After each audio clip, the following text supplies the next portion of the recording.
আপনার শিশুটি বারবার পাতলা পায়খানা করছে, এটি হতে পারে ডায়রিয়া, যা শিশু শরীরে পানি ও লবণের ঘাটতি তৈরি করে দেয়। ডায়রিয়ার সবচেয়ে বড় বিপদ হলো ডিহাইড্রেশন, অর্থাৎ পানি শূন্যতা। চোখ বসে যাওয়া, শুকনো ঠোঁট, ঘন ঘন প্রস্রাব না হওয়া সবই ডিহাইড্রেশনের লক্ষণ। এই সময় অনেকেই ভাবে শুধু ওষুধ দিলেই হবে, কিন্তু শিশুর বয়স কম হলে নিজের মতো করে ওষুধ দেওয়া বিপজ্জনক হতে পারে। প্রথম করণীয়, দ্রুত ডাক্তারের সঙ্গে যোগাযোগ করুন। ডাক্তারের পরামর্শ ছাড়া অ্যান্টিবায়োটিক বা ওষুধ দিবেন না। ডায়রিয়ার প্রথম ও সবচেয়ে জরুরি পদক্ষেপ হলো ওআরএস, অর্থাৎ ওরাল স্যালাইন। ওআরএস শুধু পানি নয়, এতে রয়েছে প্রয়োজনীয় লবণ, খনিজ পদার্থ, যা শরীরে পানি শূন্যতা পূরণ করে। ওআরএস দেওয়ার পাশাপাশি খাবার যেমন খিচুড়ি, স্যুপ, দুধ এগুলো চালিয়ে যেতে হবে। শুধু পানিই নয়, শিশুর শক্তিরও দরকার হয়।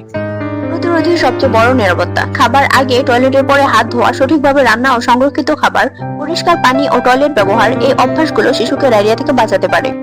বারবার পাতলা পায়খানা? দ্রুত ওআরএস দিন। চিকিৎসকের পরামর্শ নিন। আপনার শিশু সুস্থতার জন্য দেরি না করে করণীয় পদক্ষেপ নিন। সতর্ক থাকুন, সুস্থ থাকুন। পিডিএনএস্ট বাংলার সঙ্গেই থাকুন।